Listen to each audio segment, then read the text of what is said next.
just alleviate it, unwind, and heal another heartache. I fall behind, we're doing nothing at all. We're young, it's ready for the taking. You're gone, another chance I wasted. Everything's fine, I'm doing nothing at all.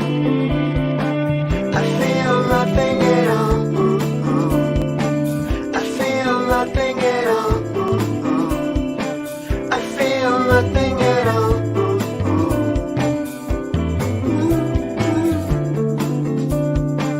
I feel nothing at all.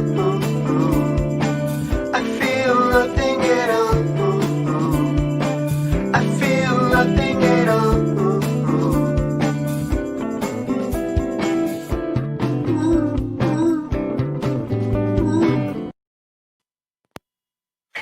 Ladies and gentlemen, can I please have your attention?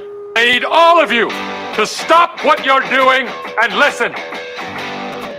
Loud, unfiltered, and live nationwide. It's the Alex Strouf Show, presented by Cream City Central. This is the year, even in a first-year system with Mike McCarthy, that Dallas has to win the NFC East. They have to. If Dallas doesn't win the NFC East this year, something is majorly wrong. Want to chime in? Join the live chat on either Facebook or Twitter at Cream City Central. Your comment could be featured on today's show. From the WWSP 90 FM studios in Stevens Point, Wisconsin, here's Alex Strouf. On a Tuesday, June 16th, 2020. Welcome in.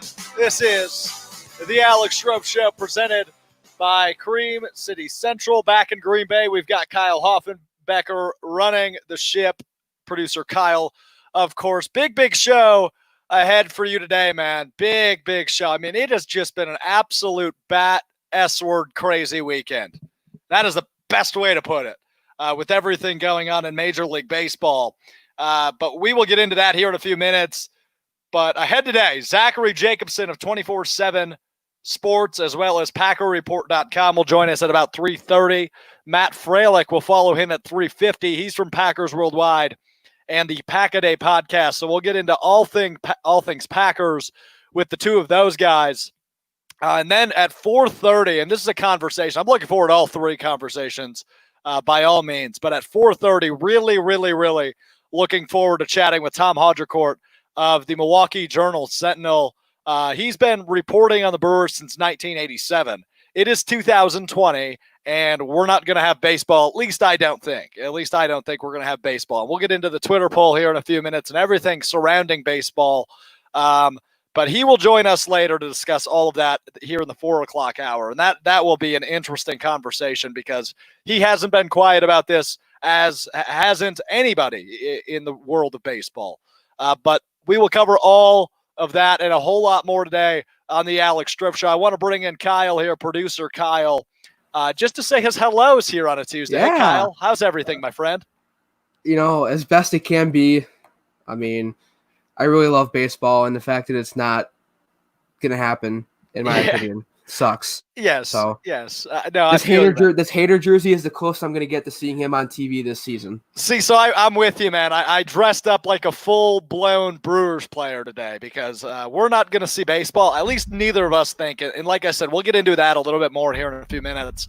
But, yeah, you got to at least break it out in 2020, as this might be the only opportunity. So I went into my jersey bin under my bed behind me here and dug out the Yelich, the Yelich throwback. Yeah. So that's where we're at. But hey, big show today, Kyle. Big show.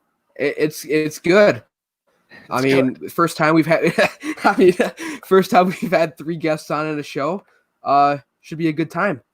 Should be a good time indeed. But let's not waste any more time. Let's get right into this baseball thing. It's the Alex Strouf Show, presented by Cream City Central. Well, I know the owners are 100% committed to getting baseball back on the field. Unfortunately, I can't tell you that I'm 100% certain that's going to happen. I had been hopeful that once we got to common ground on the idea that we were going to pay the players full prorated salary, that we would get some cooperation in terms of proceeding under the agreement that we negotiated with the MLBPA on March 26th. That is MLB Commissioner Rob Manfred last night with Mike Greenberg on ESPN. And he says the owners are 100% ready to have a season. No, they're not. No, they're not, Rob. And Rob, I look at it this way, folks. I look toward one of the oldest sayings in the books. It's like a bad train wreck. It's horrible to see, but you absolutely just can't take your eyes off of it. That is what this MLB public dispute is. It is a horrible train wreck. And Rob Manfred, the commissioner of Major League Baseball, is the conductor on that train. Because he is running this train of the potential of an MLB season right off the frickin' tracks. I mean, he has taken the keys to this train and derailed it 3 tracks left. It is unbelievable what we've seen over the course of the last several weeks in regard to the Major League Baseball season. The NHL put out a plan. The NBA put out a plan. The NFL hasn't derailed, and they have a plan in place to have a season. The WNBA has a plan in place to go forward with their season. The MLS has a plan to go forward with their season. But the MLB, Major League Baseball, America's pastime, America's oldest league, is too damn incompetent to shake hands and come to an agreement. And this isn't on the players anymore. 2 weeks ago when we talked about this, I said, okay, both sides are being a little bit stubborn. I think it goes more toward the owners than anything. But the blame goes both sides. That's what I said 2 weeks ago. I'm backing off that stance now. I'm way backing off that stance. Because this all falls in the lap of the owners and one Rob Manfred. And Rob Manfred says, the owners are on board. We want to have a season. But everybody is coming from a different angle. We look at the journalists. We look at the broadcasters. We look at the players. We look at the owners. We look at Manfred and company talking about this scenario, the situation. But what really stuck out to me yesterday was Trevor Bauer, who obviously is a pitcher for the Cincinnati Reds. And he went on a long tweet tangent. I'm not going to read you all of it, but he started off with this. So, Rob, obviously, Manfred, explain to us how you can be 100% sure that there's going to be baseball, but not confident there will be baseball at the same time.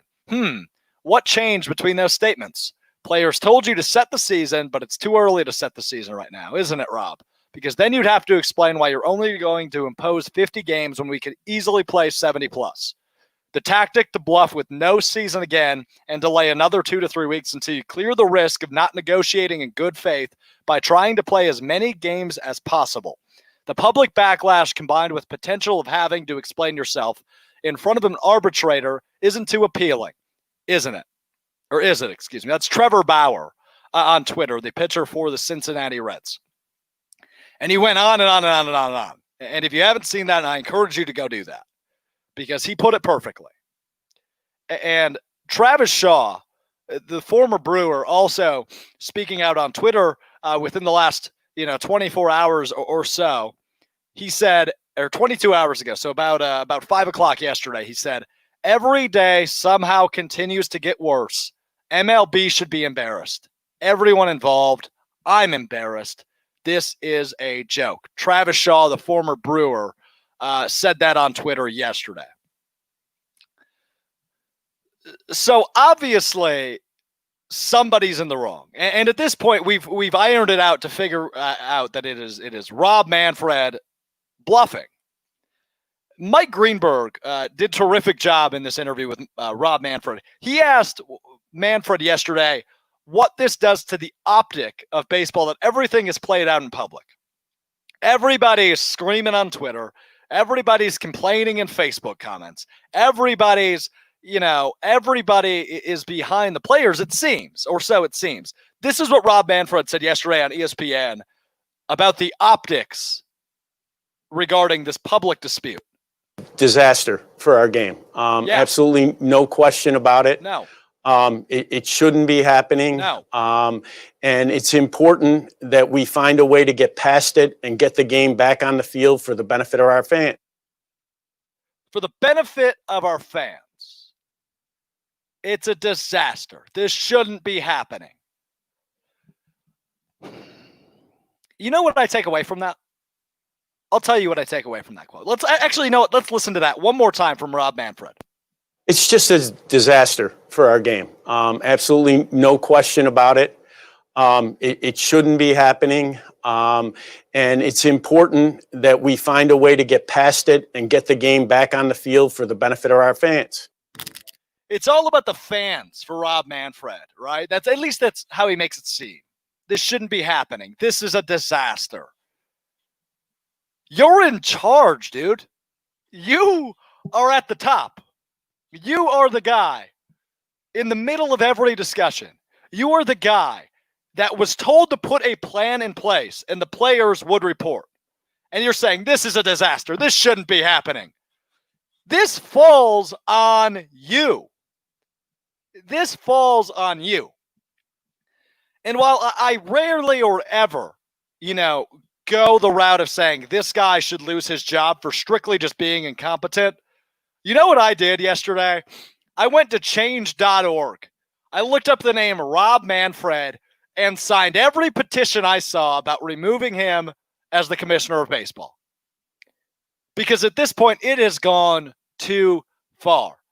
And petitions that were created within the last 2 days. One has 2,800 signatures. One has just under 1,500. And another has over 6,000. So we've got, in total, about 10,000 signatures of people that want Rob Manfred out. They want Rob Manfred out. And rightfully so, because he has proven nothing but incompetence and passing the blame to other people in the last 2 weeks. This falls on Rob Manfred. And sure, you can put blame at the hip of the owners. You can put blame at the feet of the Players Association, which I don't agree with, but sure, you can do that. At the end of the day, it does this. And I want to take you back now to a former podcast I did with a good friend of mine named Victor Hensley. Back in the wild card weekend, or wild card games rather, of 2017, excuse me. So October of 17, we made this phone call to Rob Manfred. Hi, you've reached the office of Rob Manfred. He's not available to take your call. That's okay. Leave a message. He'll get back to you shortly. Thank you. I'll record your message at the tone. When you are finished, hang up or stay on the line for further options. Hi there. Where do you get off, sir? As simple as that, Victor Hensley. You tell him like it is. One more time for Rob Manfred. Let's hear it, Vic. Let's hear what you have to say, Vic. Hi there. Where do you get off, sir? Where do you get off, Rob Manfred? Where do you get off? Trying to pass the blame. Trying to say that, we want to do it for the fans. Trevor Bauer put it great, and I'm just going to paraphrase here. I'm just going to paraphrase what Trevor Bauer went on to say in that very long thread of tweets he had. He said, you're delaying this process because you only want 50 games. You don't want to play 75. You don't want to play 65. You want 50 or less. And it's all confusing to me because, once again, what did Rob Manfred say this does to the optic of Major League Baseball? It's just a disaster. It's a disaster. But here you are, not putting a plan into place after time and time and time and time again. You have been told to put a plan in place, and the players will report gladly. Prorated salaries, get a game plan in place, and we will be there. But here's Rob Manfred saying, no, we can't do that yet. We can't do that yet. If you want to play 50 games and have the World Series done by the end of October, like ideally you want, you need those 50 games to start in early July. And it's just unbelievable to me how silly Rob Manfred, and there's no way he doesn't know how silly he sounds. Do you think Rob Manfred actually has a clue for how silly he sounds, or doesn't have a clue, excuse me? Because he absolutely does. He absolutely has an idea for how absolutely silly he sounds going on national television on a program called The Return to Sports, saying he's not confident that there's going to even be a return. He's not confident. This is a disaster for the optics of Major League Baseball, he calls it. But yet, there's absolutely no plan in place because he's too damn incompetent to make one. Let's look at our Twitter poll. It's the Strouf Show Twitter question. Yes! Yes! Yes! Chime in on today's topic at Cream City Central on Twitter. So we revisit a Twitter poll from several weeks ago, the first show ever, actually, of the Alex Strouf Show. The first poll we ever did was, will there be an MLB season? I want to read you the results from 2 weeks ago first. 52% said yes, 42% said no, and 6% said hell no, which I was part of that 6%. 2 weeks later, very same question we posted, about an hour left on that poll at Cream City Central on Twitter, folks. Yes, there will be an MLB season. You've lost your confidence. 17.5% of you only say yes, there will be an MLB season. Well, the rest of you, 57% say no, and 25%, way up from 6% from a few weeks ago, say hell no. And you're on the same boat as me now. Welcome to the ship. I'm your captain. There was never going to be, because Rob Manfred's too damn incompetent to put together a plan. And here's what the MLBPA release said yesterday. The Major League Baseball Players Association says this. Players are disgusted that after Rob Manfred unequivocally told players and fans that there would 100% be a 2020 season, he has decided to go back on his word, is now threatening to cancel the entire season. Any implication that the Players Association has somehow delayed progress on health and safety protocols is completely false, as Rob has recently acknowledged the parties are very, very close. This latest threat is just one more indication that Major League Baseball has been negotiating in bad faith since the beginning. This has always been about extracting additional pay cuts from players, and this is just another day and another bad faith tactic in their ongoing campaign. Nailed it. Absolutely nailed it. And now a report comes out from Andy Martino of SNY saying at least 6 to 8 MLB owners don't even want a 2020 season to be played. And Ken Rosenthal of the MLB Network reports that that number could be even higher than 6 to 8. That number could be higher. That number could be, like, he's saying at least a third of the owners might not want a season. Come on. I mean, how do you even run a league this far into the ground, Rob Manfred? It's unbelievable. It is your job to fix it. It is your job to have the owners that are supposedly behind you, as we heard in the audio clip earlier. And now they're not even behind you, according to Andy Martino and Ken Rosenthal. So I once again, I go back to this very clip where we go with this, man. This is the way that I look at it for Rob Manfred. Hi there. Where do you get off, sir? Where does the MLB and Rob Manfred get off by allowing him to literally pile drive a potential of this season straight into the concrete? You know that guy that broke into Miller Park a couple weeks ago? Rob Manfred is worse than him. He's worse than that guy. Rob Manfred is making absolutely no effort at this point, outside of doing an interview that was 6 minutes long with Mike Greenberg yesterday on the return to sports. And it's the sport that's not going to return. Twitter poll results, not surprising to me whatsoever. 17% only say yes, there will be an MLB season. 57% say no. And 25.4% of you say, hell no, there's not going to be a Major League Baseball season. And I think the ones that said hell no, I think you are absolutely spot on. Kyle, why did you hop in here? Where'd you vote on this poll today? You're muted, man. Let's unmute it. Let's do that. There we go. I always mess that up. I got to get that part down. So which direction did you go? First of all, I was hoping that you would bring me on because I've been sitting here itching to say something for a little bit. See, because I was the one who made the poll. When I said no, I was obviously there wouldn't be a season, but the comparison between no and hell no was hell no. There's not going to be a season. Just can it right now. No, I was thinking that a little bit of confidence still there to have a season. So personally, me, I voted no, just not hell no, just no, along with the majority of other people. But I'm really, you really dug into some of what was going on, and I think I'm going to change. I can't physically change it on Twitter. I think I am going to change my vote to hell no, just because. Look, and I use the analogy, Kyle, of it's a train wreck. You can't look away, and nobody can. And I'm excited to get Tom Haudricourt's perspective on this next hour. But it's a bad train wreck, and Rob Manfred is the conductor, and he's driven this thing right off the tracks. I mean, it is as ugly, in my opinion, Kyle, as it could get.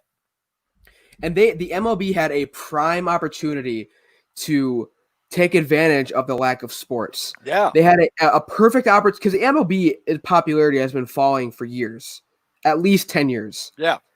And now I personally believe, and I put this on my Twitter, and I've gotten a little bit of response to it. I've put this personally on my Twitter saying the NHL and the UFC will be more popular than the NFL in 5 years. Solely because of what has happened. Solely because of what's happened in the last 2 weeks. And we're seeing why today. Yeah, absolutely. Yeah. Well said, man. Well said. Yeah, I mean, it is absolutely the reason. Go on. And the ESPN put out a fantastic 30 for 30 Sunday night talking about the summer of '98. But what really brought me into that documentary was the first 5 minutes talking about why the summer of '98 was even a thing. Because baseball's popularity had fell so much because of the 94 strike. Everything that was said in the first 5 minutes, the MLB's popularity has fallen. Fans are sick and tired of the incompetency. Was I listening to a conversation from 1994 or 2020? Because it was the exact same thing, word for word, the exact same thing. Incompetency is the word to describe Rob Manfred in the MLB. Now I want to hear, and I keep bringing up Tom Haudricourt, and I'm gonna spoil a question I'll ask you already because the new book that we'll promote a bit when we speak with him, Bud Selig wrote the foreword, and I'm curious. Obviously, we know Bud's involvement with Milwaukee and making the Brewers happen. I want to know what his perspective on this is, and I don't know if Tom has spoken to him.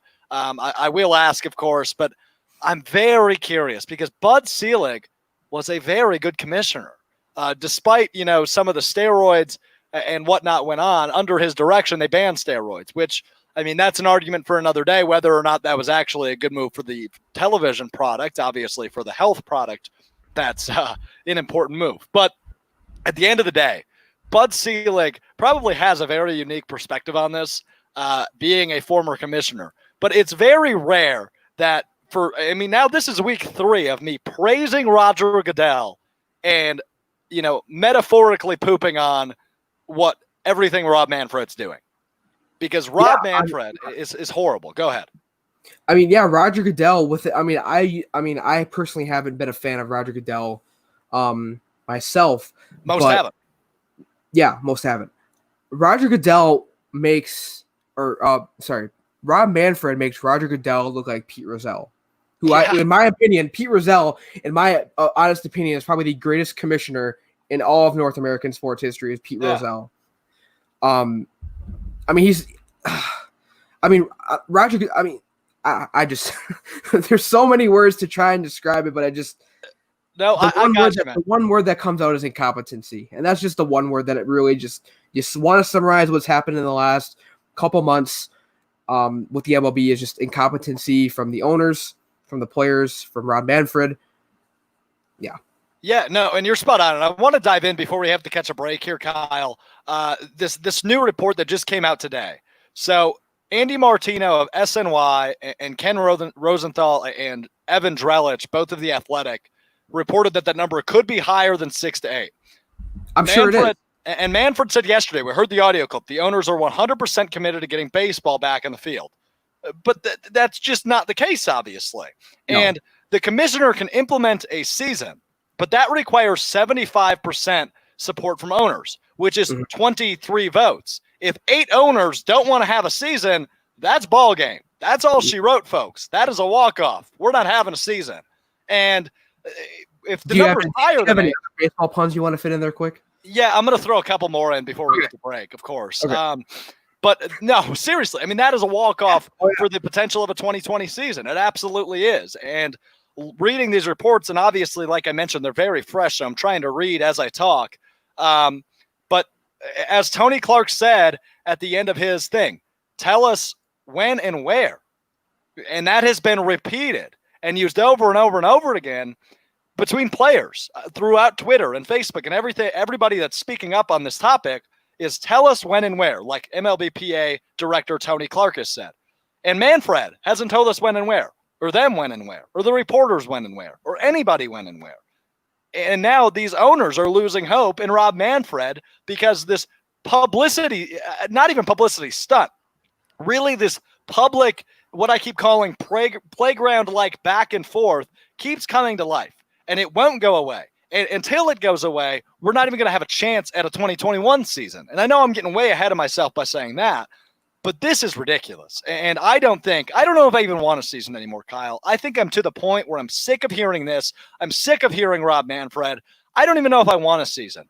Trevor Bauer can come co-host this show with me. Christian Yelich, as you tweeted yesterday, can go play wide receiver for the Packers. Yeah. I don't even know if I want a season anymore. Well, funny thing you mentioned about next season is the CBA ends in 2021. Right. So not only could we not have a season in 2020, it's gonna be interesting to see how even if there is a season this year, even if somehow the 75% of the owners, say there's like 5 owners or something that don't want to have a season, whatever. What's gonna happen next season, anyways? Even if they do somehow manage to pull out and have a season, which I like you. What's the point? What is the point? You're absolutely spot on, my friend. But what about next season when, obviously we're hoping that, COVID is not, a big deal nobody can predict what's going to happen with that. But what's going to happen next season with 2021 baseball? What's going to happen? Looking even, 5-10 years down the road, what's going to happen to the sport of baseball in North America? Because you look at Asia, you look at Korea, Taiwan, Japan, baseball is gaining in popularity immensely. Yeah. I get up for work super early in the morning. I'm watching the KBO, Korean Baseball Organization, as I'm getting ready to go to work. Because they're killing it. Yeah, it's great. It's fantastic product. We're seeing guys come over to the MLB from the KBO. Eric Thames was a name that was brought up. It's just incompetency. That's all I got. Incompetency. Incompetence is absolutely the fact. We got to get to a timeout. On the other side, Zach Jacobson of 24/7 Sports and PackerReport.com joins us. This is the Alex Strouf Show on Cream City. He is the top 5 right tackle in the league. There's no question. If you would have told me the Packers could have signed a top 5 right tackle in the league, I'm like, yes, please do it. But clearly Brian Gutekunst had other ideas, and we've seen guys leave the Packers and then kind of fade away maybe 1 or 2 years later. Per example, Clay Matthews got released by the Rams. We'll talk about him a little bit later. Demarius Randall, Deshaun Kaiser. There's been a few guys who've kind of just faded away after they left the Packers, and that tells me that Brian Gutekunst does have a good gauge as to where his roster's at. Yeah. So the argument for leaving Bulaga alone, letting him go to the Chargers, is because, so let's say the Packers have $30 million to spend and they did not spend it on Bulaga. They actually saved money sending Bulaga out to the Chargers, or not sending him, but letting him walk, and signing Christian Kirksey and Rick Wagner. Together, those two players, their contracts equals $24 million. So they save roughly about $6 million. And you know what? They even add, let's just throw Mercedes Lewis contract in there. It's $2.25 million. So you still got looking at about 3.5. So it's interesting to see kind of the way these numbers work.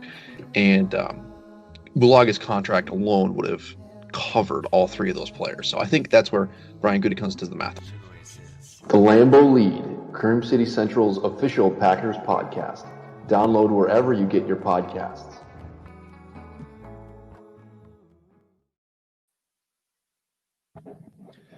We welcome you back into the Alex Strouf Show here, presented by Cream City Central. And we go to the guest line now as we bring in Zachary Jacobson of 24/7 Sports, as well as PackerReport.com. Zach, how are you, my friend? How is everything? I'm good, Alex. How are you guys doing over there? We're living the dream, man. We're trying to stay safe and be good, obviously, with everything going on. But we appreciate you taking a few minutes, man. So I gotta dive into something unPackers related, just you related, strictly right away. What the hell's going on with your Twitter, Zach? Funny story about my Twitter. I've been suspended. I can't count on two hands actually how many times I've been suspended. Like I'm in double digits now. So I'm pushing for I think 11 or 12 at this point. So what'd you do?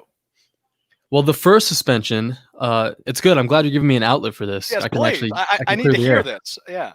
The first one, apparently it was for harmful conduct. They never told me what I did wrong. They never gave me any evidence or any clarity. Nothing. I didn't get anything. I emailed them, sent appeal after appeal. Nothing. Oh no, we're losing Zach a bit. Appeal after appeal. We lost him. Hold on a minute. We'll wait for him. Zach Jacobson. This is the beauty of liveness, as we've got some technical difficulties, it seems, with Zach Jacobson. So we'll get to him as he explains his Twitter fiasco. So Zach Jacobson, for those of you unfamiliar, great Packers reporter, one of the greats in Packers Twitter, has all of a sudden disappeared. And now he's disappeared from him. When he talks about Twitter, they just don't want him to talk about it, apparently. So they just kicked him out of the stream. We'll try to get Zach back here in the next few minutes as he was explaining his Twitter fiasco that he's got going on. So let's gear. I guess I don't know, man. So I want to dive into my mentions then, because Jacob Westendorf also writes for Packer Report, and he just said this. He said he smells, and that's why Twitter got rid of him. But now StreamYard has decided to get rid of him. So. We just can't win with Zach. We can't get a hold of him. Kyle, let's take a timeout while we try to figure out Zach here real quick. We'll be right back here on the Alex Strouf Show.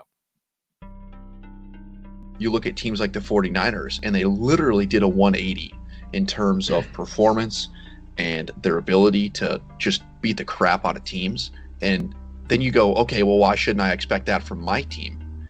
And I didn't expect that from the Packers this year. I really didn't. Now, of course, we all have high expectations for next season. I think there's always been a sense of high expectation as a fan. I mean, even last year when, we came off of the 7-9 season when Rodgers was out half the year, the feeling was, oh, Rodgers is back. We should do better.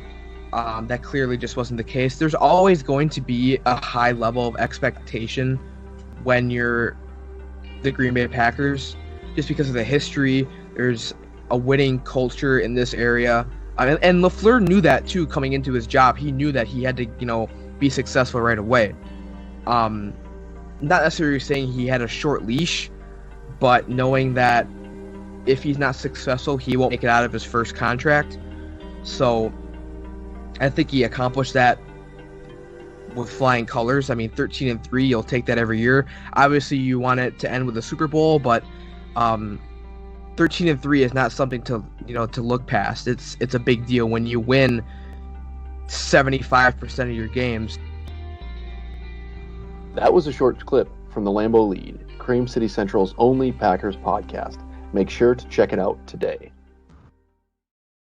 We'll take two. Let's try that again.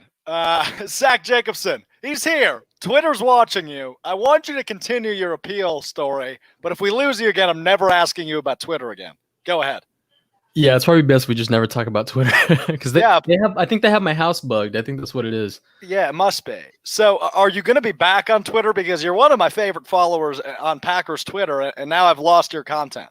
I appreciate that very much. I'm gonna be. I'll be back eventually. I'm just kind of like.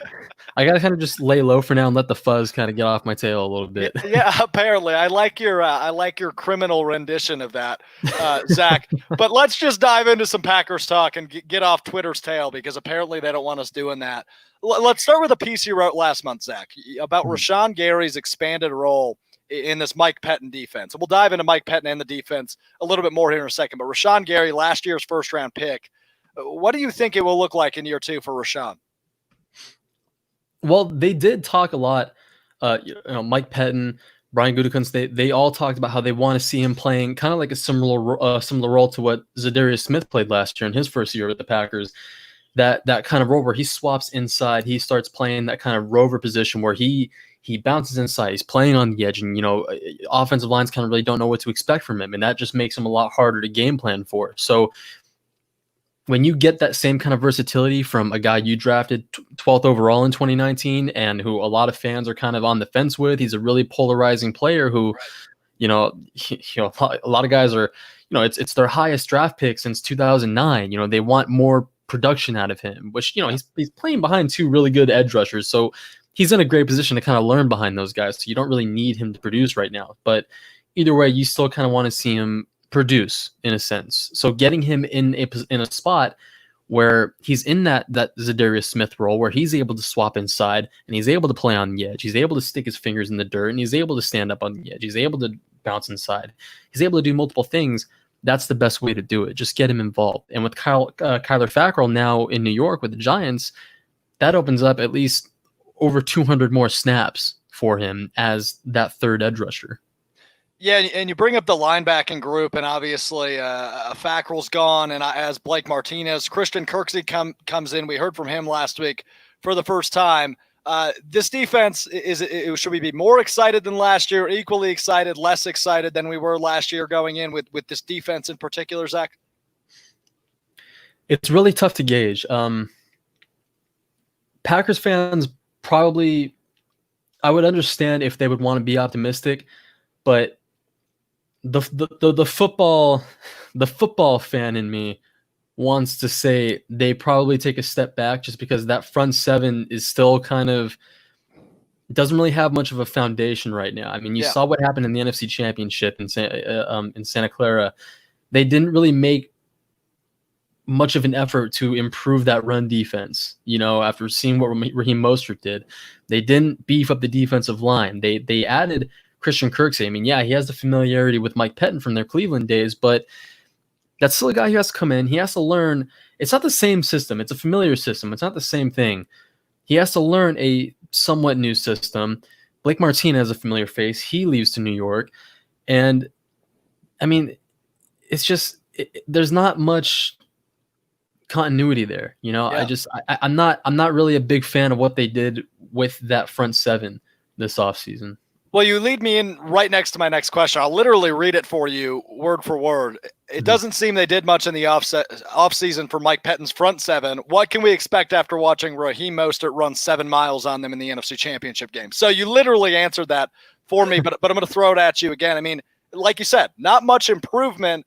So can we even expect a 13-3 season? Is that even a realistic thought with not much improvement defensively after we saw what San Francisco did to them not once but twice, hanging 37 on them? Well, the good thing is, while there may not be a lot of continuity there, there are still some of those same pieces in place, like Zadarius, Preston, Rashawn Gary's going to take, hopefully that jump in year two with that expanded role. Kenny Clark is still a monster. I think we've seen about as much as we can from Dean Lowry. He's going into his 5th year. We pretty much know what he is at this point. Montrevious Adams, I don't know what the deal is with him after his arrest recently. I don't know what's going on with that defensive line right now, but truthfully, I can't put a lot of faith in this defensive front right now. It's just pretty much echoing my sentiments a few moments ago. That's really probably the rockiest position on this roster right now, which really a couple of years ago, I mean, when Mike Daniels was there and they had kind of like that big defensive front, they had some of those guys in there that just really solidified that interior right there. And it's a shell, I don't know how that happened, but now it's just, I can't put a lot of stock in that group right now. And I hope I'm wrong, of course, but I also hope you're wrong, but we're trying to be as realistic as we can. This is Zach Jacobson, 24/7 Sports and PackerReport.com. I'd plug his Twitter, but that doesn't exist right now. Zach, I have to keep giving you crap for it. I'm sorry. Yeah, I deserve it. But look, Zach, so Mike Daniels is a name you brought up. It's a guy that has talked about, he wants to come back to Green Bay potentially. There's potential rumors of maybe they will bring him in, obviously, with the lack of moves they made for that front seven. Is that a move you see, A, likely, and B, one that you'd appreciate and give the thumbs up to? I think out of all of the rumored moves that fans wanted to see the Packers make this offseason, from adding a receiver, from adding a tight end, from doing whatever, I think adding Mike Daniels is like the most realistic and it makes the most sense. Going off of everything I just said about their defensive line and the familiarity he has with the Packers, and I believe he played 1 year with Mike Pettin in 2018, right before they released him. I think that was his last year with the Packers. I think that sounds right. Yeah. So he has that 1 year with Pettin under his belt. I mean, and it makes the most sense. He plays a year or two with the Packers on a short deal, and he rides off into the sunset, finishes off his career. And, assuming he's healthy, of course.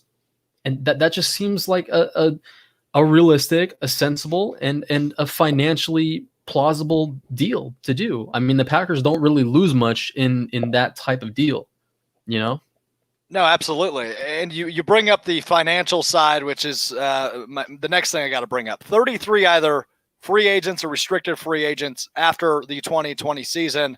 I'll jump into a few of the names for you right away. Kevin King is one I want to hear on your. Obviously, he just led the team in interceptions. Where do we think happens with him across from Jair? Obviously, a lot of hope going into 2020, but a contract year for King. If he puts together a year like he did last season, I think he's definitely one of their priority re-signs. I was actually talking to somebody about this recently. He hasn't really been the shining epitome of consistency in his career. Up until last season, he's kind of really just been, a little rocky. He hasn't really been this guy that you think you look at and you go, oh, okay, I got to avoid that side of the field. I don't want to throw in that guy's direction. But last year, he had a lot of interceptions in the red zone. He had a couple in the end zone, especially. He became the best man cornerback on their team. And if he can string together a second consecutive season where he is shining and he is playing as well as he did, then I think that's a guy you need to retain. And you can form, who knows what it looks like in a year or in 2 years. That could be the NFL's, best 1-2 cornerback tandem. We don't know what it's going to look like down the road. I mean, I saw this morning, I think it was Doug Farrar, a Bleacher Report. He said Jair Alexander is one of the NFL's best zone cornerbacks.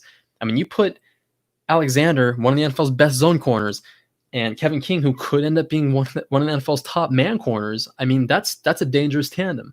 You put those duos on either side of the field, that's going to be dangerous. So I think you got to lock those guys up. Well said. I agree with you there. Now, the other side of the ball, the offensive line, David Bakhtiari, Corey Linsley, and Lane Taylor, all in contract years.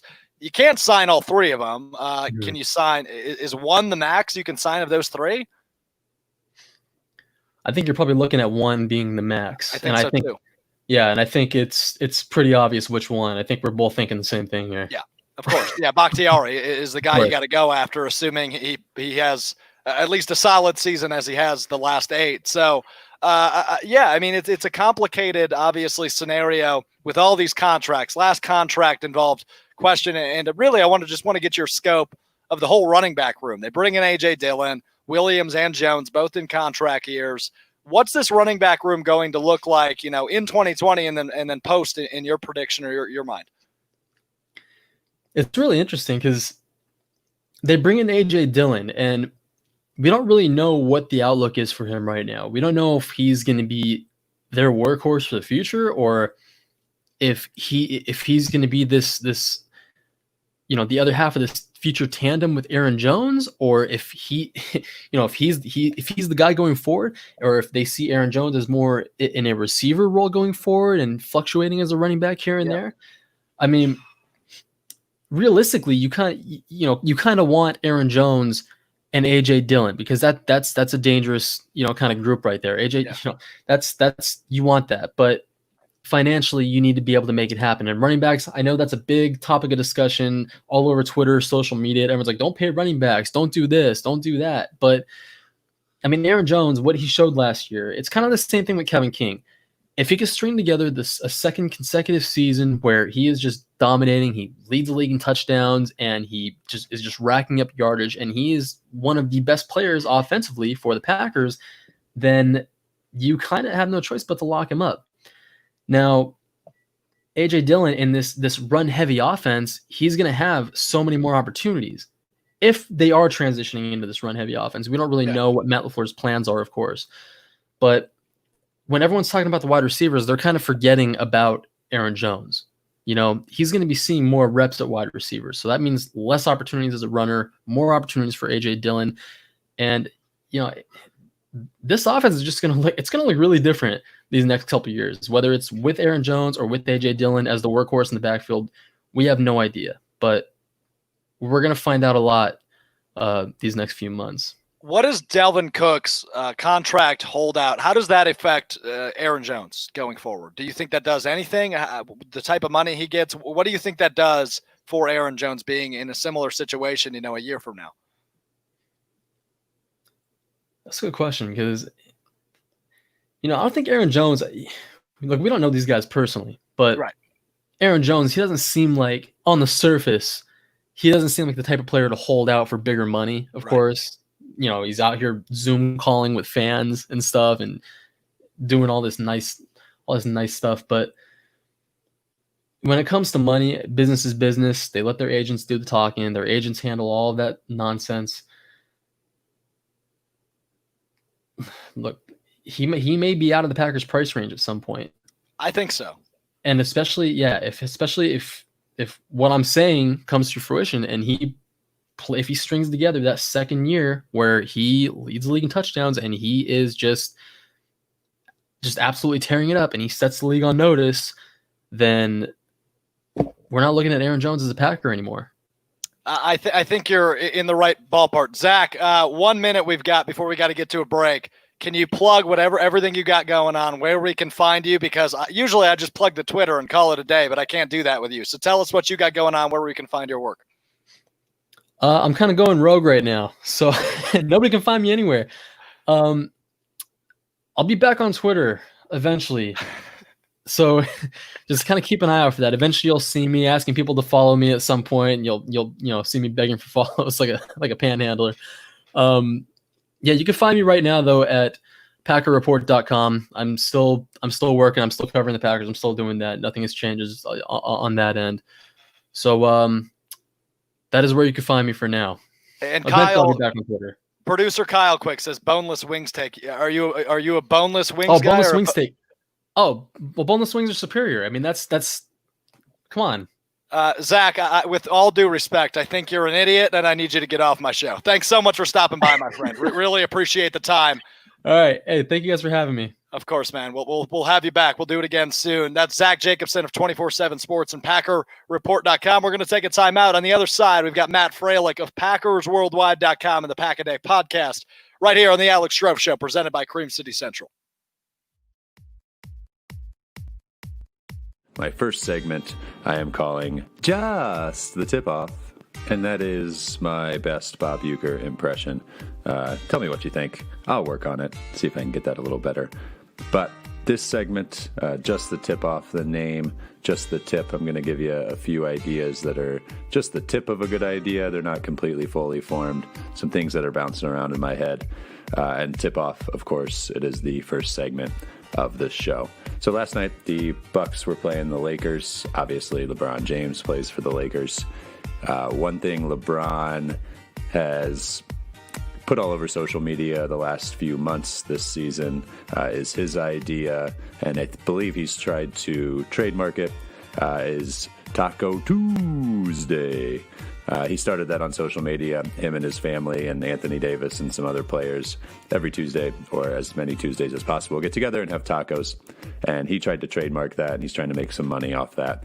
And I was thinking, what would Giannis's equivalent of Taco Tuesday be?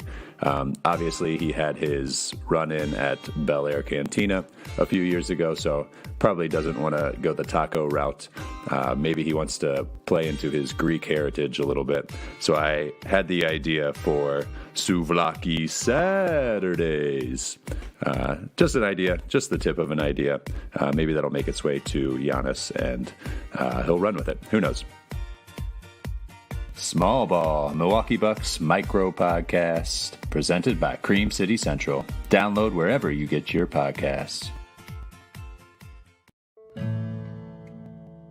I'm going to read you a quote from one of Giannis's teammates, and then, using your wealth of superstar NBA experience, you are going to read between the lines and tell us if we can actually learn anything from what this teammate has said. So first up, this is from Pat Connaughton on March 31st, so just a few weeks ago. He says, obviously the city of Milwaukee, the team, everyone wants Giannis to be here forever. But Giannis has put himself in a position to provide for his family from growing up with nothing in Greece. I don't think you can fault Giannis for whatever decision he ends up making, that he believes is the best decision for him, his family, the people who are closest to him. Yo, Pat's a smart dude. Pat's trying to get on teams with Giannis in the future, wherever Giannis ends up. Pat is not trying to ruffle feathers. Pat is giving a massage right there. That's my gut. And can you blame him? Not at all. Not at all. Yeah, he's a 6'5" white dude who relies on his athleticism. Yeah, I mean, how much of a career does he have left? There's a ceiling. There's a ceiling. Yeah, man. Of course. All right, Pat's playing the long game. Small Ball, Milwaukee Bucks micro podcast, presented by Cream City Central. Download wherever you get your podcasts. We welcome you back inside the Alex Strouf Show, here presented by Cream City Central, and we go straight to the phone line. Oh, back to back, baby. We like doing it that style. We're doing all Packers talk here in the 3 o'clock hour, and we are joined now by a Packers Worldwide contributor and a contributor for the Pack-A-Day podcast, my good friend, Matt Froehlich. Matt, my friend, thanks so much for jumping on with me. How are you? Great. I was looking at the clock, and I'm like, dang, the work is not done yet. I thought fun at the show. Kyle, so I'm done here. I'm going to work day. It's a good work day, man. We misspelled your last name, but otherwise we're doing okay. So Kyle, and honestly, over 29 years of life, it wouldn't be the first or the 10th time it's happened. That's not a huge deal by any means. But look at that picture. I mean, that's a pretty decent picture. I'm glad I didn't have to go on camera like Zach had to. I could tell he had some quarantine hair going, but that's a pretty solid picture. I'll take that. Yeah, we'll take that headshot every day of the week, man. We had Scott Vinci on last week, and he had maybe the worst headshot I've ever seen in my entire life, Matt. So you did better than Scott, if that means anything. It does a little bit. Okay, good. I'm glad you'll take it. So let's dive right into to some Packers talk, my friend. The Jordan Love pick, you and I were on a live stream together when it happened. You had the exact opposite reaction to me, which was you were not thrilled. I obviously was, but it seems like you've come around, right? I have. So that live stream was legendary for anyone that needs to go check it out. Go to Packers Worldwide on YouTube, and it's our only video on there. It's long, it's lengthy, scrub through it, but there's some quality content. But I guess, as far as the opposite emotions, you were ecstatic. I was just at a loss of words, really. Like I don't know if it was all the hard seltzers I was drinking that night, but I was just stunned. Like really, there were so many guys on the board, Patrick Queen being one of them that I thought it was a slam dunk to grab. And after that following, I woke up the next morning, I had to hop on a live stream and just kind of vent and get it off my chest. And it took me about 48 hours. So about till Saturday afternoon, during that draft weekend, I finally came around to the pick a little bit more. And I guess at this point, everyone can make their own interpretation, but I have a Jordan Love home number 10 jersey for the Green Bay Packers in my closet right now. So I guess it'll tell you where I'm at with my feelings thus far in mid-June. So yeah, like I said, you've very much come around, and I'm so proud of you. But yes, I was also very drunk when we did that live stream. I'm not going to make that a secret, it's quality content because we're all just slammed, and it was a good time. Go Jordan Love. So look, Matt, a lot of interesting picks in this year's draft. One we just talked briefly about with Zach, but I want to get into a bit more is A.J. Dillon. Obviously, that's in my opinion, that's a big time pick. That they got out of A.J. Dillon. But that makes the running back room really, really interesting this year for Green Bay. Give me everything you got on the A.J. Dillon spectrum. So A.J. Dillon is lower from the draft class than I probably would have most people take, I guess, A.J. Dillon. Josiah DeGuara is far at the bottom. But Dillon is a guy where I noticed, again, gut reaction of his electric pony. And as I've gone through and talked with Ryan Bowman, the founder of PackersWorldwide.com, he's a huge A.J. Dillon guy, and I've been sipping a little of the nectar he has up in Canada, and I would say that A.J. Dillon complements the offense well. And I think going forward, you just don't know how his role will evolve within the Matt LaFleur offense. Like, is he just going to be a bruiser? 10, 15 carries a game at most, December, January, maybe he runs more, but Dak mentioned it well. And it's a realistic football fan and a Packer fan would look at it and say, hey, Aaron Jones might not be on this team. And he might have played himself out of a contract, especially if he produces even similar numbers in the 2020 campaign. And you have to look to the future. And that's really what the draft is, right? You're always looking towards the future. It's far and few between to get a plug-and-play guy that you can get 16 out of and maybe produce enough numbers to push your offense or defense over the top, get into the top 10. And I think A.J. Dillon's a guy that is he going to do that? No. However, I think we're going to see an evolution come August and September of the Matt LaFleur offense in year 2, just on the precedent of they're adding offensive linemen, they added a running back, they added a big receiver, they added a tight end, and it looks like it's really another chance to produce a stable for the offense. Give Aaron Rodgers a little bit more consistency in that backfield. And if you want to split out Aaron Jones as a receiver, you have the option to, because now you have Jamal Williams and A.J. Dillon you could put in the backfield. You're not reliant on one of those guys in case one goes down or fatigue comes up. Great answer, Matt. And I don't know if you noticed about halfway through your answer, if you still got us playing on your TV, your last name has been updated for the record. It's now spelled correctly. I see that and obviously I have a TV hanging in my office. Obviously you can see the picture at Bear Performance Marketing. I have a TV. It sounds a lot fancier than it is. It's basically my freshman dorm room TV I've just hung on to for so many years. It's a flat screen. So I just tossed you guys up there, but I appreciate that. Kyle's working his butt off as always. It probably goes underneath the radar, all the production and the logistics that goes on with a live stream like this. So I just kudos to anyone, Kyle, Alex, whoever else is involved in City. It can be an absolute, there's a word for it, cluster, and then it rhymes with duck, but I will not say that. And it's a nightmare. So you guys are kidding. Well, this is awesome. Good stuff. You're the sweetest man, Matt. But as you described the running back room, Matt Froehlich of Packers Worldwide and Pack a Day podcast joining us here on the Strouf Show. As you're talking about the running back room, obviously you brought up some of the contract situations that the Packers face next year. And I talked about it with Zach briefly. 33 either restricted or unrestricted free agents after the 2020 season. Do you view this season as kind of a make or break year for Green Bay? Because personally, I do, Matt. Wow, I didn't know. You said 33. Yeah, I did not realize that. That's a huge number. That is make or break. No, I don't think it can be a make or break year. I think it can. It's definitely going to shorten the window.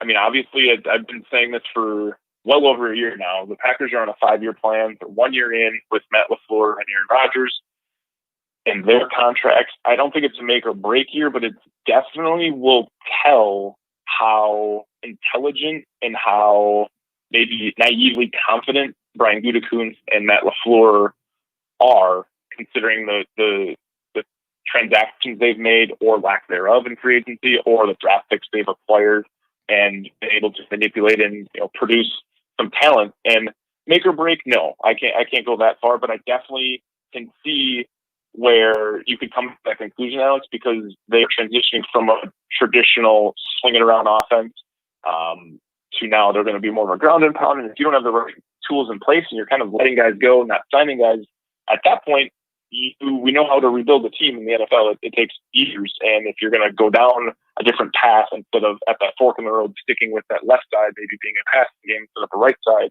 where it's the 22 personnel or 21 personnel that Matt LaFleur is accustomed to running, it could come to that point. But I'm just kind of thrown off for the 33 unrestricted free agents. That's a number I wasn't aware of. So that is concerning, most definitely. Yeah, I think that's a good word choice. And I mean, among those are the names we just brought up: Aaron Jones, Jamal Williams, David Bakhtiari, Kevin King, and the list goes on. But let's stray away from that and focus more on 2020. You mentioned at the top that the wide receiver room hasn't really expanded a whole lot since last season. Obviously, a couple new names in there, but nothing that jumps off the page. Who do you view as a guy that really needs to take a step in 2020 in that wide receiver room? There's a lot of guys, honestly. There really is. I could almost say everyone outside of Devontae Adams, because I don't know how many more steps he has in him. I mean, I think he can develop his game even more, but he's done what he's been able to do. I would say at this point, it's got to be Marcus Valdes-Scantling, just because of what we think. I guess what Aaron Rodgers knows he can get out of him, what Matt LaFleur wants to rely on him in that offense, and we've seen flashes, right? I mean, him and Equanimeous St. Brown are two of the three guys left. Jaymon Moore's looking for a job, and Equanimeous St. Brown was hurt, so he kind of gets the cop. Where MVS has had 2 years under his belt now, one with Mike McCarthy offense, one with Matt LaFleur offense. We can give him a pass. That it's that learning curve, but I just think he's been there's so many opportunities that he's been given that they seem to see something in him, just like the rest of us, and he needs to take that step in his 3rd year, which is usually the huge jump for receivers. We all know that, and I would say he's the guy. I mean, I think you're going to get contributions from obviously Alan Lazard, Jake Kummerow, whatever his capacity is. Equanimeous St. Brown, I'm very optimistic what he will do, but I think MVS in a very young and green receiving room, he's the dude that you're going to want to step up and kind of maybe mentor a few younger guys. And it sounds crazy, but it seems like every year as the NFL progresses, that window of how old you need to be a veteran really kind of gets lower and lower. And we kind of see that right now in the Packers, very young team outside of a few veterans. So they need to, to have someone be a leader inside that locker room, especially in the receiving room. Great answer, and I want to follow up with that. I got 2 more for you, Matt. Number one, you brought up Whitewater Jesus and Jake Kummerow. Does he make the roster? Because it seems like his time may be running out in Green Bay.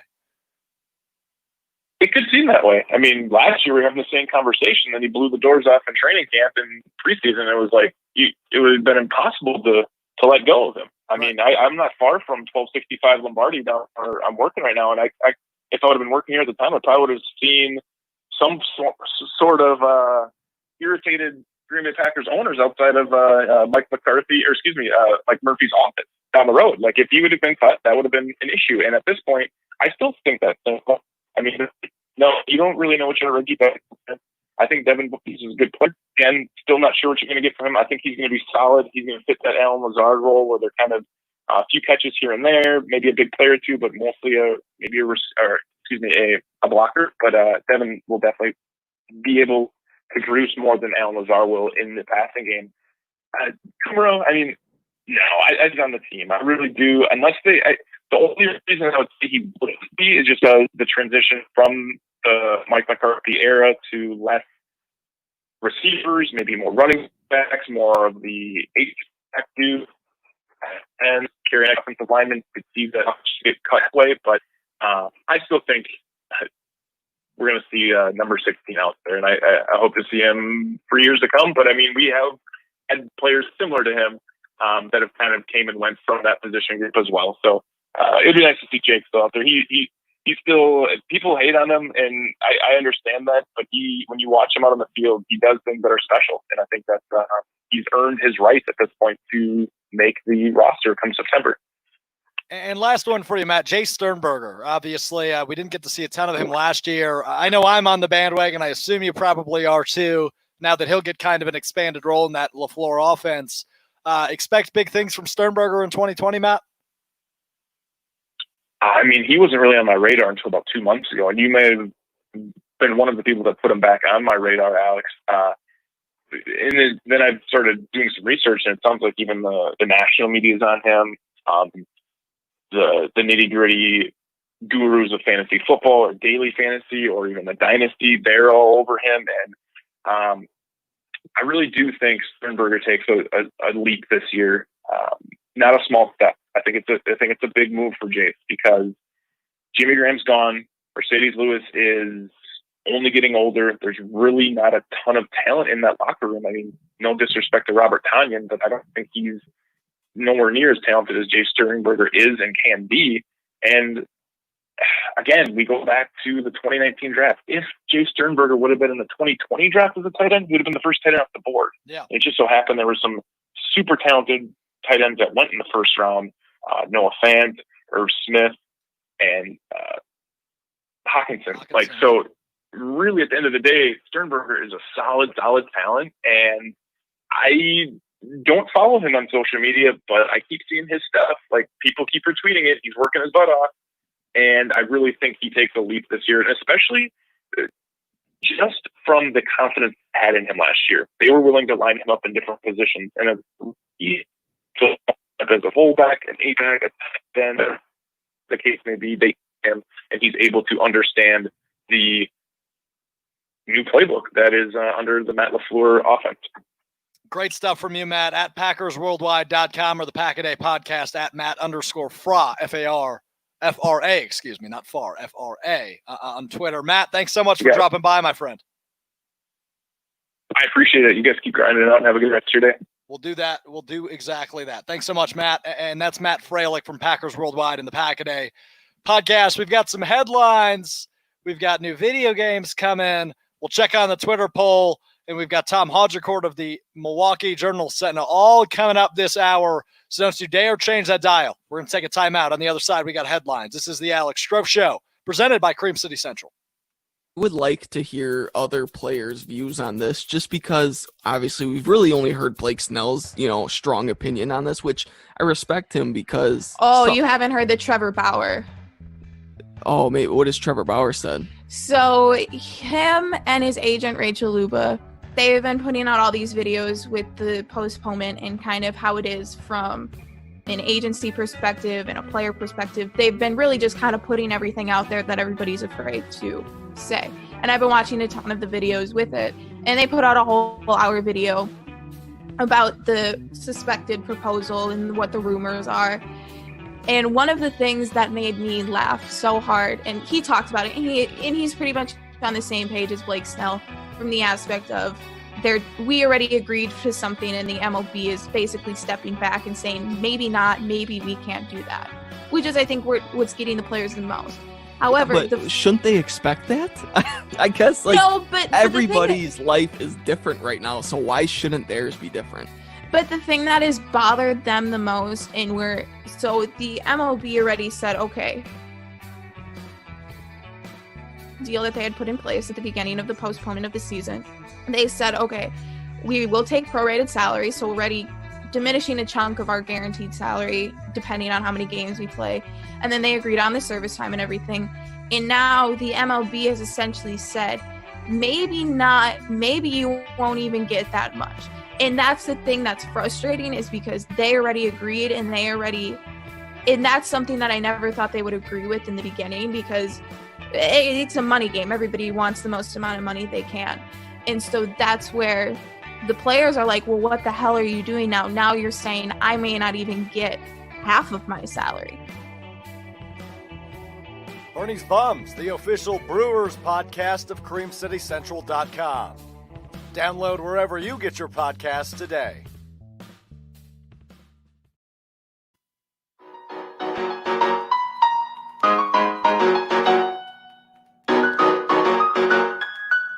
Loud, unfiltered, and live nationwide.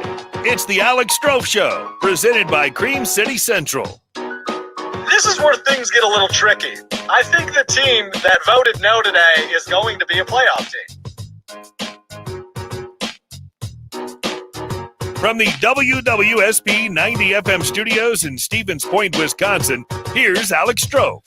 Rolling right into hour 2 here on a Tuesday, June 16th. This is the Alex Strouf Show, presented by Cream City Central, and it's time for some headlines. Producer Kyle joins us. Kyle, what you got, my friend?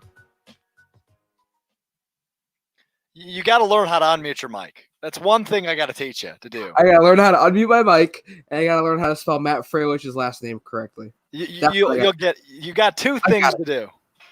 I'll do my homework. Don't worry. Okay, Tuesday, yes, Thursday show will be good. I promise. Hit me. Anyways, headlines. Madden 21 cover and first trailer have been released by EA Sports. Lamar Jackson was announced as a cover athlete a couple weeks ago. Yep. But today they have released the trailer and the cover, and we have the video for that now.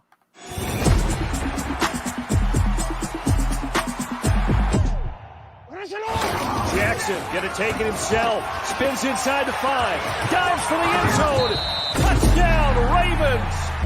Automatic is a habit, you should know it's automated. I've been getting to it, I ain't know it's outdated. Brand new chicks, you don't know that I can place it. I just wanna know that I can hold conversation. Listen to the feedback now. Tell me that you good, you don't need Jack now. I'm real proud of this stuff, so good. This is good to the plate. They ain't trying to tell me about this and that. I ain't chatting with you, we ain't going tip for tat. Trying to tell me how to get the bag. I'm going to get the bag. I'm getting it. I'm just hoping she don't feel. Cause what she do, I don't know what to do. All that I heard that y'all was talking, it was pretty cool. Cause I'm open to it. I know that you're missing, but you gon' get through it. I can help with it if you need that. Go and bring the feedback. Go and bring the feedback. Go and bring the feedback. Automatic is a habit, you should know it's automatic. I've been getting to it, I ain't know that y'all was hating. Brand new chicks, you don't know that I can place it. I just wanna know that I can have a conversation. Trying to tell me what you know about me. You don't know nothing, keep it real with me. She said she ain't trying to deal with me. Okay, cool, you can sell that shit.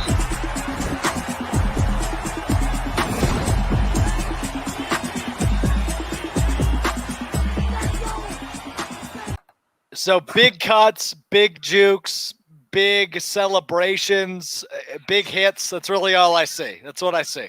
Yeah, it has the makings of another $60 roster update. Yeah, and some uniform updates. Updates. Don't forget about those. Yeah. I was a little disappointed the fact that the Packers got maybe a half a second of airtime in the trailer. Just see, yeah. That was it.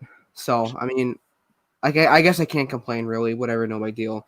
But yeah, it is makings of another $60 roster update. $80 if you buy the MVP edition. So okay. Yeah. So I haven't upgraded. I have we were talking about this before the show. I still play Madden 19.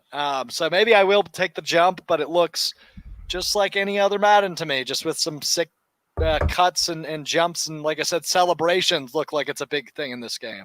I'm a sucker for when they update their scoreboard. That's just who I am. I'm a sucker for graphics. I did see an updated scoreboard. However, we did get that last year in Madden 20, so I don't know. Whatever. All right. So Fair enough, man. So in the NFL, continuing on, obviously Las Vegas was supposed to host the 2020 NFL draft. That did not happen. So Las Vegas is supposed to host the 2022 draft, but the NFL gave them the 2021 NFL Pro Bowl as of today. So normally we see the Pro Bowl being held in Orlando or Honolulu in Hawaii. But this year, or this upcoming year, it'll be in Las Vegas at the new SoFi Stadium. And I bring this up for two reasons. One, because it's a new stadium in Las Vegas. But Aaron Jones on Twitter, he's gotten a lot of crap for this in the last half an hour. Says, "See y'all there in Las Vegas." Oh. He has now since retracted that statement.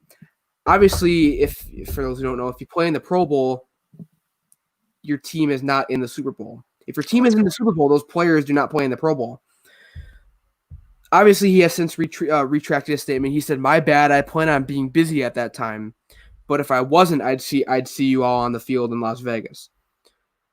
So, yeah. So Aaron Jones has, and I mean, he probably didn't think about it before he tweeted it, which is fine. But Packers Nation certainly did let him know that he will be busy in Tampa Bay, where Super Bowl 55 is set to be played, hopefully, in February. So there you go. Interesting. So did he just delete the tweet? Because I'm not even seeing it. It's still up. It was a reply to ESPN. It was a reply. There. Yeah. My bad. I plan on being busy at the time, but if I wasn't, I'd see y'all on the field. Okay, interesting from Aaron Jones. So, a little interesting knowledge there for you. I mean, I hope he can't play. I hope he's playing in the Super Bowl, but I guess whatever. I guess you can't say anything without being criticized, right? What are you gonna do? Apparently not. Yeah. What are you gonna do? So you mentioned you very briefly brought it up talking about baseball. The WNBA announces plans for their 2020 season.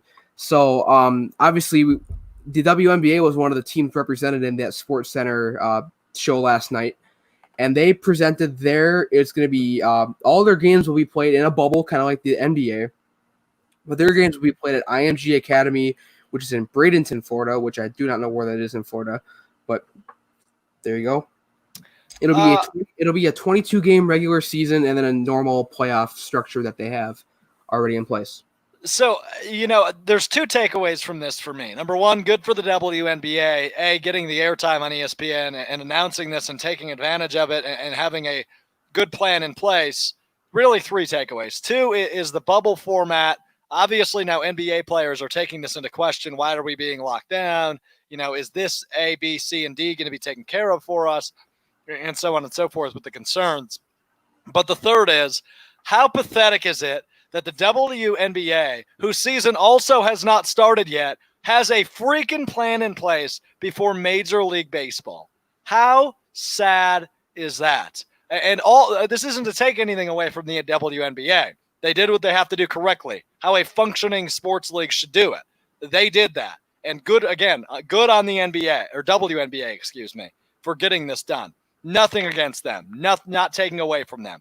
But it is sad, it is pathetic, it is ridiculous that they are doing this before Major League Baseball has gotten a deal done. Even when they said to have a deal in place March 26th, look where we are on June 16th. Ridiculous. It sucks. It does. It just, yeah. And we'll get into a little bit more with Tom Haudricourt coming up at 4:30. Yeah. Moving on from the WNBA, we haven't heard a lot of, we heard this with the NFL with some players getting COVID-19, but this is a little bit different situation. The WWE, some of you may consider a sport. And now we're losing Kyle. We're losing everybody. The connection today has not been strong only on my end. So I guess I'll read the rest of the headline. So a WWE developmental talent has tested positive for COVID-19. And what that means is this. So it was at the training facility on June 9th, I believe, is when the test came back positive. I haven't read into this. This is why we have Kyle. But when Kyle's frozen like he is now, that doesn't help. So all TV production is stopped until talent and crew are all tested. Now, I know WWE Raw went on yesterday. I know they had something go on Sunday. They had a pay-per-view of some sort on Sunday. And now that they've got this going on. So a talent tested positive. And obviously that's bad because WWE, and even though we don't have to agree, I think it's a sport. You might not. I don't sit here and talk about it super often. But apparently, yeah, I mean, we don't have to agree on the fact that it's a sport, but they are the one of the very few companies outside of maybe the UFC and obviously golf returning this past weekend with the Charles Schwab Open or Invitational rather. It's interesting because if this halts everything for WWE, that's no bueno. And obviously you don't want that to really stop everything. So nonetheless, WWE has to deal with that. So that is interesting in and of itself. Without a producer, it's very hard to do radio. It's hard because I don't have any control. So I'm just going to, I think we might as well just roll into the next thing. But maybe we should call Kyle and ask him what the hell just happened to him. So actually, you know what? Let's give that a try. Considering I'm strictly on the air. Let's call Kyle. Let's see what he's doing. He's back. I don't even need to call you. There you go. All right. I don't know what happened, but it's been an interesting day, so we'll plug along. How does that sound? Interesting day of technical difficulty. So I tried to explain this, but I really don't know this headline. So somebody tested positive on June 9th? Yeah, so somebody tested positive. He was last seen on June 9th at their training facility, and they halted all their production. A lot of the production they've been doing was ahead of time and, doing production on certain days to do weeks in advance. Because obviously they have to produce a show on Mondays and Fridays, as well as pay-per-views they do on Sundays. So they have to do a lot of production in advance. So they've halted all production until all the talent and crew is tested. So, yeah, it's, I mean, like you said, whether you consider it to be sport or not, it's still, you're getting a lot of people together. It's still some form of entertainment that involves a lot of people to come together. So it's a big deal. It is a big deal. I guess we'll see. Like I said, I don't know if you heard this because you disappeared into Narnia's closet for a while. Look, I mean, this has been one of the few things that has been consistent since everything hit. COVID-19 really started. So this is interesting. But yeah, obviously Ezekiel Elliott and some members of the Cowboys, as well as some members of the Houston Texans, have tested positive. So that puts an interesting spin on the NFL side of things and the safety concerns. That's the biggest deal with sports right now. Obviously, we're all begging for them to come back.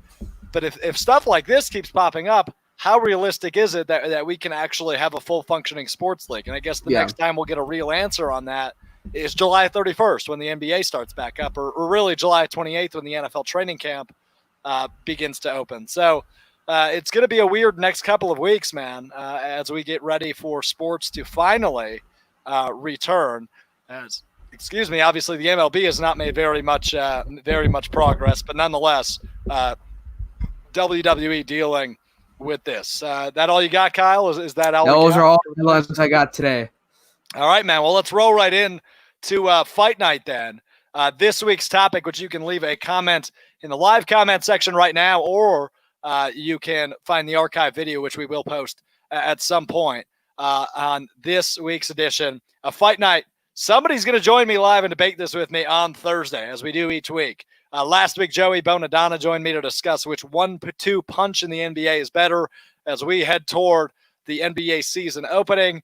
He went with LeBron and Anthony Davis. I went with Kawhi and Paul George. And the ruling is in, and I have won that argument. So my record on the Alex Strouf Show is now 500. I'm now 1-1 in Fight Night in the history of the Alex Strouf Show.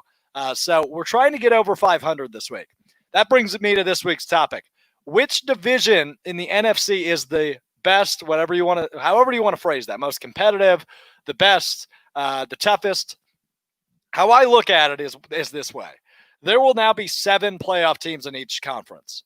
So there will now be 3 wild card spots open in the NFC and the AFC. This week focusing on the NFC. We'll focus on the AFC next week. The NFC is a big, big question mark to me because there are several divisions that could probably get 3 playoff teams in. And I think all of them besides maybe the NFC East could make the case. I think you have a case to make with Minnesota, Green Bay, and Detroit.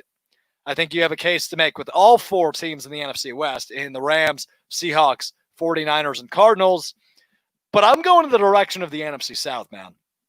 because this division has gotten really, really interesting. Obviously, with Tom Brady moving over there, Cam Newton's out, Teddy Bridgewater's in as a starter. He was obviously with New Orleans last year, now moves up to Carolina. So your 4 quarterbacks in the NFC South this year are Matt Ryan, Teddy Bridgewater, Tom Brady, and Drew Brees. You have the Saints, the Falcons, and the Bucs, who are all going to make a good case as playoff teams. Maybe all 3 of them can even make a case to win that division. I still view New Orleans as the favorite, but I think all 3 of those teams can probably make a case. I'm still high on Atlanta, despite what they did last season. It's another year with Dan Quinn. They've got a year to prove that they can still do high things at a high level under Dan Quinn. I will go with the NFC South. But looking at the other options, the NFC East, maybe the most competitive, obviously, with Philadelphia and Dallas probably will fight out for, I'd assume, only one playoff spot. And I assume that's probably the 3 or the 4 seed. But nonetheless, it will be interesting to see how that works out. And it's, the NFC West, Kyler Murray, I expect him to make a big, big jump. And,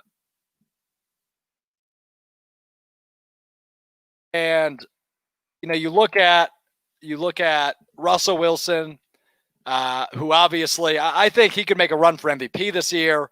The 49ers are coming off a Super Bowl run, and the year before it was the Rams. So all 4 of those teams are still playing at a high level, we assume, although the Rams took a big step back last year. I think all divisions are fair game, maybe besides the NFC East for this question. So that is today's Fight Night topic. We'll get into a debate on Thursday, and that is how we'll do it. We're going to take one look at your Twitter poll here as we get ready to bring in Tom Haudricourt of the Milwaukee Journal-Sentinel. But before we get to a break, let's take one more look at your Twitter poll before it closes here at the end of the hour. 67 votes are in. Will there be an MLB season? 18% only say yes. 58% say no, and 24% say hell no. So we will see. It'll be very, very interesting to see if we do have a season. I'm on the hell no boat, as you're aware, as I said in hour 1. I don't think there's a way there is an MLB season. I just don't think there's a way there's an MLB season. Let's take a timeout. Other side, Tom Haudricourt of the Milwaukee Journal-Sentinel. We'll get more into this baseball news that has come out. Plus, obviously, there was an MLB draft last week, and Tom wrote a new book. So lots to talk about with Tom here on the other side. This is the Alex Strouf Show, presented by Cream City Central. Talking MLB proposal for the 2020 season. Dude, I am so fired up about this. Like, I have gone on so many rants to the people around me who couldn't care less about it, but this whole thing has just got me in a tizzy. So, for the people that don't know, maybe me, how about you give us some of the details about what they proposed? Okay. So I'll lay down kind of, this is what we know or is rumored to be on the proposal. Obviously, stuff hasn't officially been said, but the 4 main things that I've heard at least are to be an 82-game season, the playoffs would be expanded, there'd be the universal DH, and then the 50-50 revenue split. And so I guess we can kind of go down the lines. 82 games, it makes sense.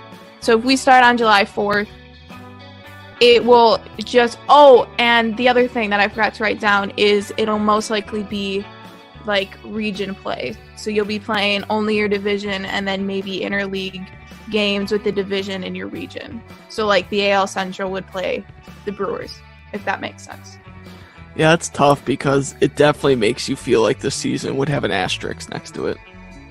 I think it would inevitably. I mean, it is a shortened season. Any shortened season is going to have an asterisk next to it. And much less the circumstances around it. Like, this season will be talked about for years if it does go through. Which, to be honest, I don't know if it will.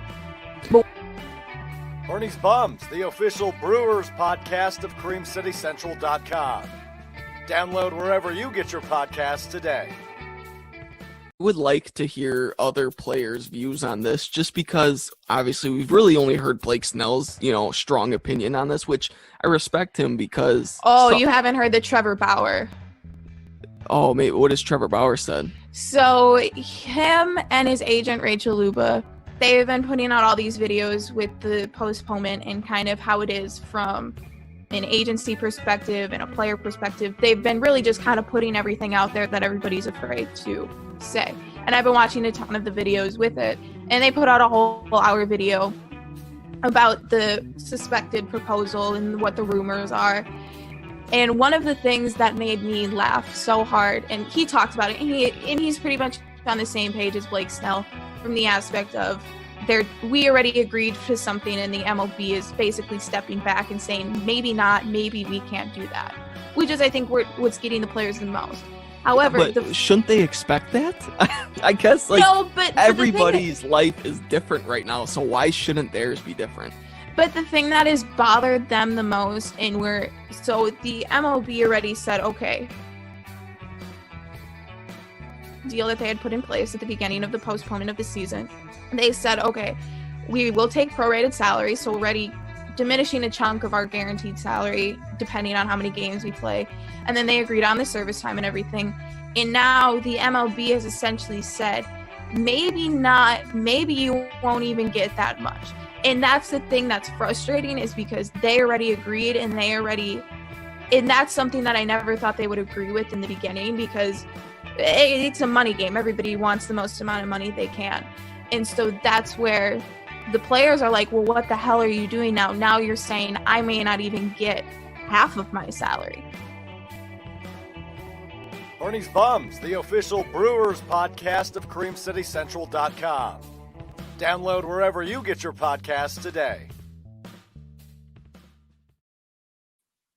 We welcome you back inside the Alex Strouf Show here, presented by Cream City Central.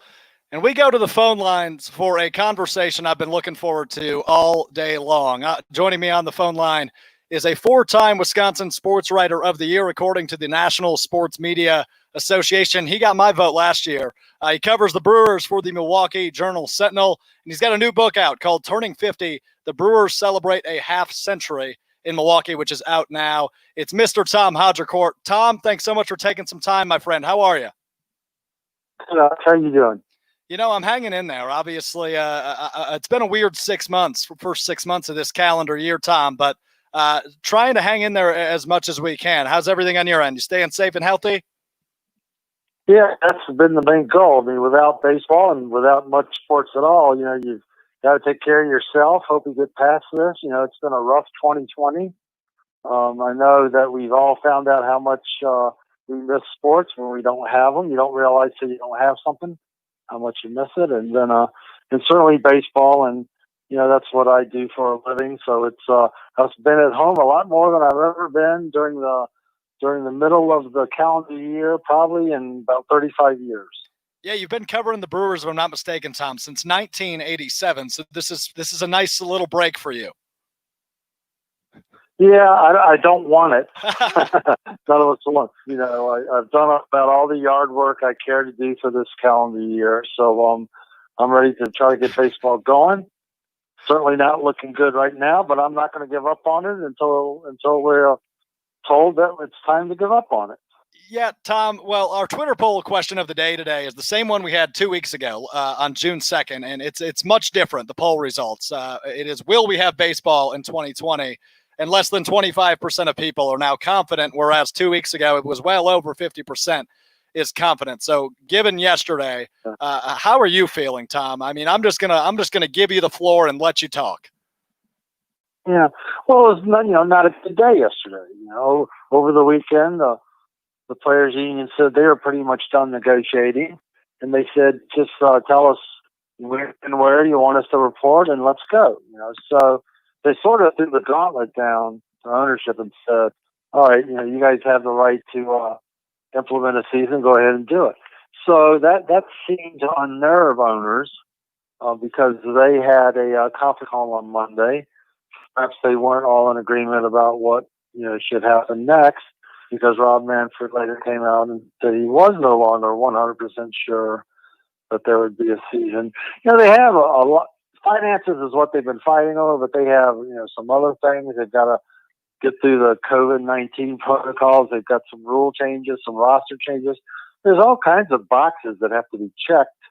But obviously the money part has been what they've been squabbling over. And, I think in a year in which so many people have lost their life, other people have lost their livelihood, lots of people struggling now, lots of people scuffling.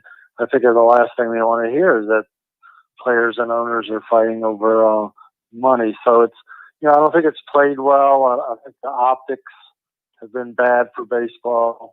We're in tough times. This is a unique situation. There's no playbook or rule book or blueprint for negotiating your way through a pandemic. We've never had one in our lifetime. And so, they probably should get some leeway in just stumbling through this and trying to figure their way to the backside of it. But I just don't think people thought money would be at the crux of the issue. I always thought that, people thought that the coronavirus is what would be the biggest challenge. So it certainly didn't look good yesterday. I know a lot of people are down on both sides right now, particularly the owners. And but let's wait and see what happens. There's still time to come to an agreement. We're not going to have as many games as we'd like to have, I don't think. But I think everybody wants more than 50, which is kind of the bottom line that we're looking at. I think they still have time to get a 70-game season in. We're in a situation where every day that goes by is another game lost because the owners do not want to extend the season past the end of September, the regular season. They want to get into the playoffs in October. They're worried about a second wave of coronavirus. They also have contracts, national TV contracts for the playoffs that month. And now that it's looking like the other sports might be back in action during that same time period, the baseball wants to get their playoffs done when they're scheduled to be done. And a lot of their revenue is tied into national television money for the postseason. So that's very important to them. So they still have, maybe a week at the most left to salvage a 70-game or so season and then get going when, sometime in July. But they gotta get going. Their negotiating tactics have not been very good, in my opinion. They have done very little actual negotiating and a whole lot of posturing. Yep. And a whole lot of digging in. Yeah, it's been ugly. I called it at the top of the show, Tom, an ugly train wreck, and I can't look away. And the commissioner is the conductor on that train because it is ugly. I mean, what did you take away from Rob Manfred on ESPN last night? Did you see that? I did, and certainly he sounded a lot more timid in his forecast for the game than he did the week before the baseball draft when he guaranteed 100% that they would play. That I cringed a little bit when he said that 100%, because I just wonder if anything in this world is 100% now. And so when he said that, I kind of said, man, Rob, I wish you would have said like 99% to leave yourself, 1% to be wrong. So that made me cringe a little bit when I heard him say that. But obviously there was a different tone over the weekend. There's a lot of ugly words exchanged. The more almost as disappointing as not being able to agree on money is just the tone they're using with each other right now. They have a collective bargaining agreement that they have to work out after next season, after the 2021 season. And it's almost like they're posturing for that already. And they're digging in and trying to lay the groundwork for that negotiation. And they need to stop doing that. They need to stop looking at that, worrying about that, wondering how that's going to work out. Let's get this done first. This is a very unique and challenging situation. I look at this as a one-off negotiation, not setting the stage for next year's CBA talks. So they need to forget about that. We'll worry about that CBA when we get to it. They need to get something done this year and try to play. Just because they agree on playing doesn't mean it's going to work out. If there's another big wave of coronavirus and a lot of players start getting sick, then they're going to have to call it off. But you got to at least try. Right. You have to try. I think everybody wants them to try. So let's try. And it doesn't seem, to me at least, Tom, that maybe not both ends, but especially, the Manfred and owners end, maybe they're not trying hard enough. Tom Haudricourt of the Milwaukee Journal-Sentinel here with us on the Strouf Show. Tom, what'd you take away from today's report that we heard? 6 to 8, maybe even more owners don't even want to play a season this year anymore, given what's happened.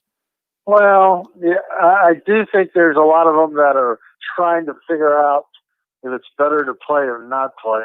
You know, I get that everybody's going to take a hit and there's going to be money lost on both sides. But, you know, the sport's been very financially successful for many years now. And by all reports, you know, made somewhere around $10.5 billion split between the two sides last year. So they've been making a lot of money. Their franchise values have really been soaring. So they've been riding a pretty good wave of financial prosperity. And now it's going to be a tough year. And they're just going to have to figure a way to get through it and not lose any more money than they have to. But, you know, there's over 40 million people that have lost their jobs. Lots of other people have had salaries cut, furloughs put into their equation. And so there's a lot of people suffering right now. But at least owners, unless they're planning to sell the team in the next couple of years, they should have time to recoup some of these losses. You know, word came out yesterday or the day before that pending deal with PBS, Turner Sports, to broadcast the postseason starting in a couple of years. I think it was like $3 billion over 6 or 7 years. So, you know, they've had a pretty good run here of things going really swimmingly financially. And now, just because you're going to have one bad year, you're going to decide to cut bait instead of fishing. Let's try to work through this. You know, I think any owner who would rather not play than play maybe should think about selling his team.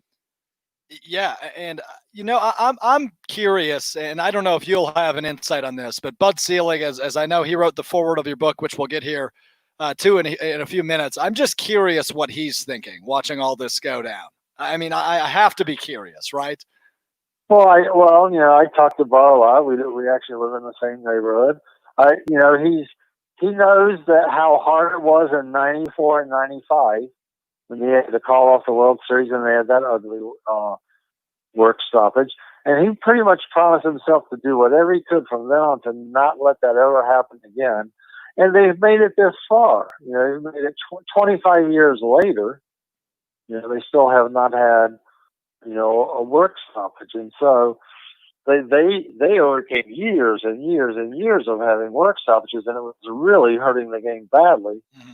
And then now they've been in a 25-year piece, and I don't think it's any coincidence, and no one would suggest that it is, that the game has prospered like never before during that time. So I know he doesn't want to see that come to an end, either this year or next year.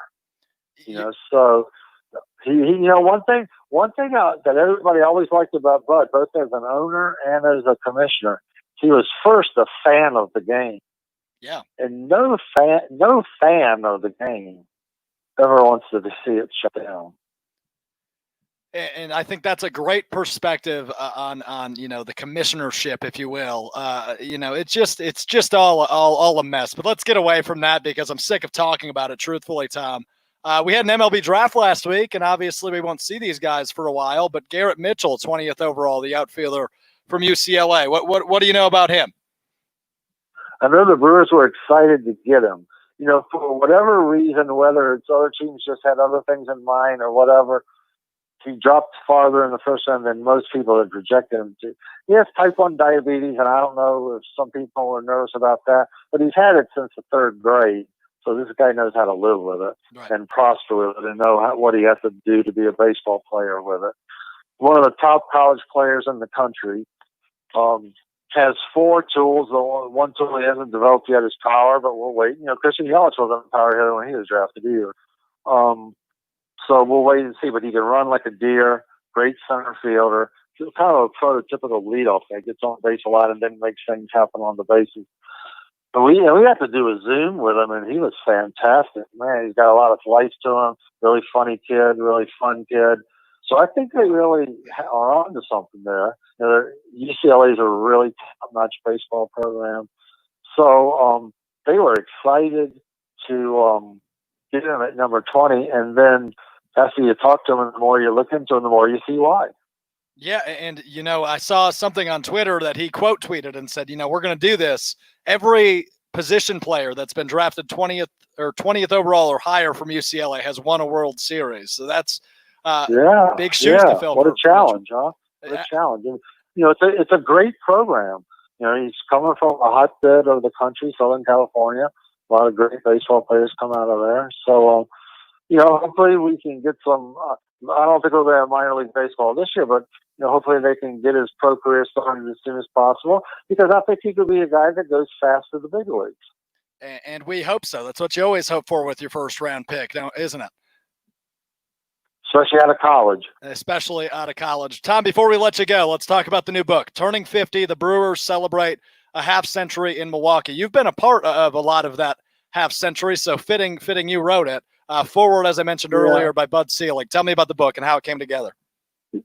Yeah, it's mostly a photo book. This is a collaboration with my bosses at the Journal-Sentinel, because that gave us access to the Journal-Sentinel's vast photo archives. So this is more of a commemorative photo book, but I wrote the copy in it, and it does go through the Brewers' 50 years of history, and it was fun. And I did some new interviews with guys and added that to the book, but it's some just absolutely fantastic photos in there. We held it. It was going to be released early. We held it waiting for the start of the baseball season. And then the more the baseball season got delayed, we finally decided, let's get this book out there. It is a commemorative book. If you're not going to baseball, you're not going to Brewers baseball, at least you can read about Brewers baseball and look at some great photos. So, it does go through the 50-year history of the book. It does have some great photographs.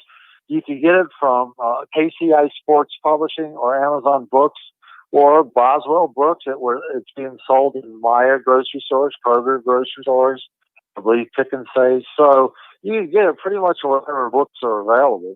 And I think, Father's Day is Sunday. What is today? Tuesday. I think if you get on the horn today or get to one of these stores, in the next couple of days, what a great Father's Day gift, right? Especially if your dad loves the Brewers, he's going to love this book because the photographs are fantastic. I will just modestly say the copy's pretty good, I think. I wrote it, but the photos are fantastic. And this is a keepsake, I won't call it a coffee table book, but it's definitely a commemorative book, and it's a keepsake. So it's going to have lasting value beyond this week and this year. And so hopefully people will get it and enjoy it. Yeah, you've only won Wisconsin Sports Writer of the Year 4 times, Tom. I bet the writing part of that book is just horrible. Well, I'll tell you one thing. The photos are better than the writing, so hopefully the writing's good. Yeah, exactly. Tom, thanks so much for taking the time to sit down with us. And, I'm going to hop on Amazon as soon as I'm off the air here because, I need a Father's Day gift. So thanks for the idea, and thanks for joining us. Awesome, Alex. Thanks so much for having me on. That's Tom Haudricourt of the Milwaukee Journal-Sentinel. He covers the Brewers, and he had some great insight on everything going on in the world of baseball, which obviously, as we've talked about all day long, is just absolutely insane, unbelievable. Incompetent is the word we keep bringing up on the end of the commissioner, Rob Manfred. I'm sick of talking about it. Let's take our final break. On the other side, I'll tell you what we've got coming up Thursday. Got a big day on Thursday coming up for the show. So we'll talk about that on the other end and our Tuesday thoughts to bring us home. This is the Alex Strouf Show, presented by Cream City Central. I'm going to read you a quote from one of Giannis's teammates, and then, using your wealth of superstar NBA experience, you are going to read between the lines and tell us if we can actually learn anything from what this teammate has said. So first up, this is from Pat Connaughton on March 31st, so just a few weeks ago. He says, obviously the city of Milwaukee, the team, everyone wants Giannis to be here forever. But Giannis has put himself in a position to provide for his family from growing up with nothing in Greece. I don't think you can fault Giannis for whatever decision he ends up making, that he believes is the best decision for him, his family, the people who are closest to him. Yo, Pat's a smart dude. Pat's trying to get on teams with Giannis in the future wherever Giannis ends up. Pat is not trying to ruffle feathers. Pat is Pat is giving a massage right there. That's my gut. And can you blame him? That's not at all. Not at all. Yeah, he's a 6'5" white dude who relies on his athleticism. Yeah, I mean, how much of a career does he have left? There's a ceiling. There's a ceiling. Yeah, man. Of course. All right, Pat's playing the long game. Small Ball, Milwaukee Bucks micro podcast, presented by Cream City Central. Download wherever you get your podcasts. And we welcome you back inside the Alex Strouf Show here, presented by Cream City Central. That's producer Kyle. I'm obviously Alex Strouf. And what a great conversation with Tom Haudricourt just a minute ago of the Milwaukee Journal-Sentinel. A big thanks to both Matt Froehlich and Zachary Jacobson for joining in hour number one. Fun conversations today, Kyle, as always. Yeah, I mean, except for the technological errors, I did remember to unmute my mic, so we got that going. I hear that. Yeah, that's good. Yeah. So had a couple, technological things go down. My stream on my end decided to fail, but you chugged along and you got. I mean, you're a pro, so I'm still learning this stuff. I do my best. I have no idea how this works. I don't have to deal with it. So props to you on not making this entire thing shut down. But we made it through, man. It's 4:50. So let's do this. Let's take a final look at our Twitter poll of the day before we call it a day here. See what the final results look like. Obviously, I know what's going to win, but I want to look at the numbers regardless. So today's Twitter question was, will there be an MLB season in 2020? As simple as that. Yes, no, and hell no were your options. Your last place vote getter was yes. Just 17.6% of people think there will be an MLB season, which means 82.4% say no, where 57.4% of them are just a flat out no, and 25% even are with me. They say hell no. So it's not looking too good, according to our Brewers fans, or really just baseball fans out there that are voting on this poll, Kyle. So yeah, and we had this exact same question 2 weeks ago, right before, this was before Rob Manfred. This is, I think, Manfred's comments about 100% confidence in the season hadn't even come out yet. And I believe at that point in the poll we had 2 weeks ago, over half were in favor that there was going to be a season. And so now that we're at 18% compared to, I believe it was 52% 2 weeks ago. Not a lot of people are confident, not as much as they were 2 weeks ago. So it just kind of proves how ever changing this situation is. We could run this again in 2 weeks and maybe we get a majority of people saying that they're confident again, because maybe somehow Manfred works his ways and isn't incompetent for more than an hour and figure something out. For more than an hour, he says. But look, no, you're absolutely spot on. I mean, this is such a fluid and constantly and rapidly really changing situation where we have no idea what it's going to look like. But at the end of the day, I still, and I was on this boat 2 weeks ago, I said it, I'm sticking with it. I don't think we have baseball in 2020, especially after what we've seen the last couple of days, as we just spoke about with Tom and as we talked about at the top of the show. It's just, again, I'll say it again, it's fluid and rapidly changing, and I don't think it's changing for the better in any degree. And maybe it will here within the next 2 weeks, but the players are fed up, but they keep saying, you name the time and the place, and we are there. So maybe Rob and the owners can finally come to their senses and make that happen, Kyle. Because I want to see this guy throw some heaters this year. Yeah, I get you. And I want to see this guy hit some dingers. So I'm with you, man. I'm with you. So let's jump into our Tuesday thoughts. Why don't you go first? Well, I want to explain why this segment was brought up or even was born. Some of you guys were listening last week, right before the show started last Thursday, I was talking about the stock market with Alex. And it's just a super random thing that, we were like 3-4 minutes before we were going to go on the air. And we're like, why don't we make this kind of, an end of podcast or end of show little thing just to, lighten the mood. Because obviously we talk a lot about negative stuff with, COVID and incompetency and, just everything that's going on in the world. Too much negative going on. So we figured we'd come up with a little bit of a positive, somewhat maybe, or just kind of a lighthearted segment. I don't necessarily know if I'd call it positive, but you'll understand in a second. So a lot of what's going on Twitter right now, there's a lot of, and we do this every show, we do a Twitter poll. But something that has become a lot more common lately is people voting on stuff on Twitter using likes, retweets, and comments. Now, maybe this is just me yelling at the clouds for no reason, but we need to stop doing the likes, retweets, comments on Twitter and make it polls. Now, I understand why people are doing likes, retweets, comments for decisions. Like, I've seen it before. One I've seen lately was pick the best Packers quarterback of all time. Like is Brett Favre, comment is Aaron Rodgers, and retweet is Bart Starr. It's not exactly what that is, but that is what I've seen. Yeah. We need to stop doing the likes, retweets, comments. And do polls. So I agree with you, and I'm sure you saw this one, but the Sacramento Kings last night. I did see that, yep. Tweeted out, retweet, I think it was retweet for the Kings, like for the Lakers, or it might have been backwards, whatever it was. They got ratioed, man. It wasn't even close. The Lakers fans came in full force and just shat on the Sacramento Kings. It was hilarious, and it did not work out in their favor. Yeah, it was, and then it was just bad. And I understand why people are doing the like, comment, retweet thing is to get more of a viewership. That's not how you do polls on Twitter. No, absolutely.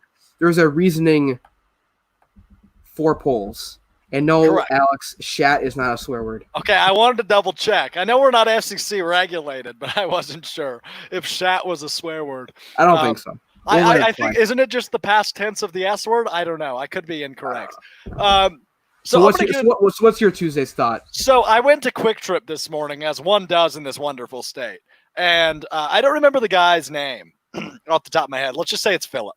And as I do every morning, I got my tea, I got a sandwich, and when I was leaving, I said, "Thanks, Philip." And he thought I was the weirdest man in the world. Now, I've done this my whole life at restaurants, whenever I have a waiter, at Walmart, whoever my cashier is, at Quick Trip, et cetera, et cetera.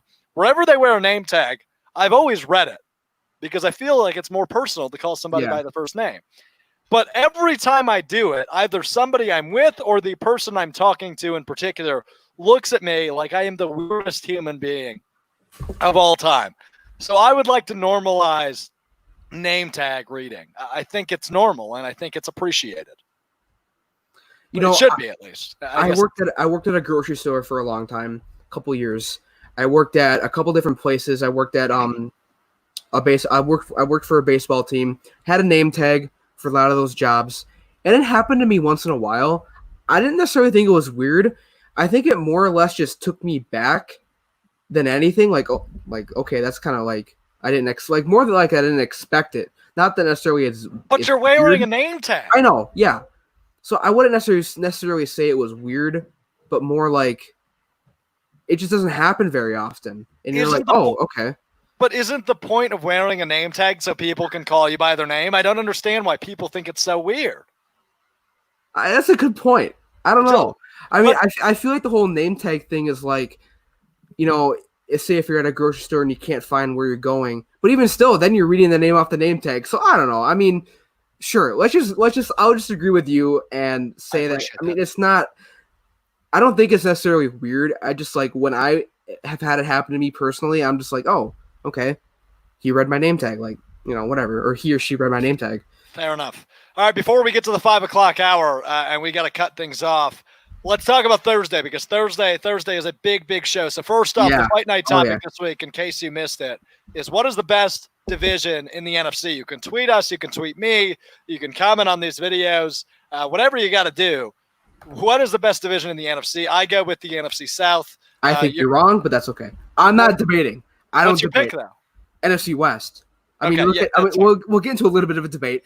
The Cardinals are an up and rising team. Yep.